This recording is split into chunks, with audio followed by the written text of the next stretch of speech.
Hello everyone, good morning. Welcome to my another mini vlog. এয়া দেখিছে ৰাতিপুৱা বতৰটো ইমান গুমা বহুত হেমেকা কৰি আছে দুদিনৰ পৰা বতৰটো। মই বাৰু উঠিলো কিন্তু মোৰ মহাকয় শুই আছে। এয়া দেখিছেনে 8টা বাজিব হ'ল শুই আছে।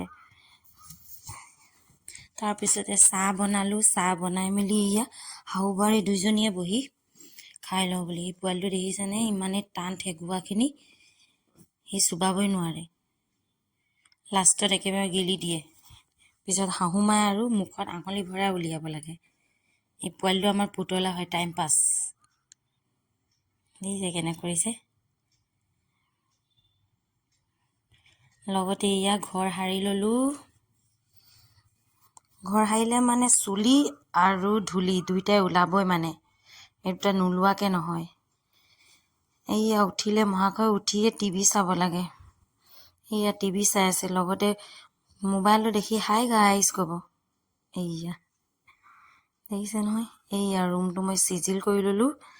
চিজিল কৰি এয়া ৰাতিপুৱাতে একেবাৰে কমলা এটা হাতত লৈ টিভিতে বহি আছে।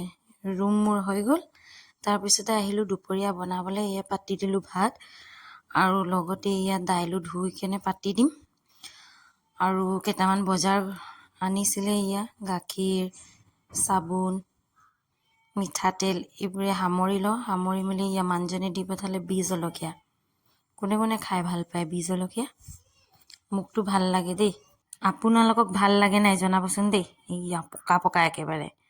তাৰপিছতে ভাত দাইলখিনি পাতি সামৰি মেলি এয়া দুপৰীয়াৰ কাৰণে দাংবডি অলপমান ভাজি বনাবৰ কাৰণে কাটি লওঁ। কাটি মেলি এয়া পাতি দিলোঁ। ভাজিখিনি হৈয়ে গ'ল আৰু অলমষ্ট মোৰ ভাজি। ইয়াতে বিলাহী এটা কাটি দি দিম, হৈ যাব। তাৰপিছত লাগিলে কি খাওঁ মেগীও নোৱাৰি, এয়া মেগী বনাই খাইছোঁ। এয়া মহাকৈ পুৰা খং, সি বোলে বাপেকক মোৰ কথা চব লগাব, মই কেনেকৈ মাৰোঁ, কেনেকৈ তাক গালি দিওঁ। তো দম শুনিছে দিমেই মই নহয় আৰু তাৰ কথা। উৎপাত কৰিলে দম দিমেই। তাৰপিছতে গ'লোঁ, গা চা ধুই মেলি আহিলোঁ। আৰু আহি গা ধোৱাৰ পিছত মোক যে চাহ একাপ লাগে। কাৰ এনেকুৱা অভ্যাস আছে বাৰু? ইয়াত টিভিটো লগাই অলপমান মি টাইম, মানে এইখিনি আৰু ভাল লাগে কিবা এটা অকণমান নিজে খাই।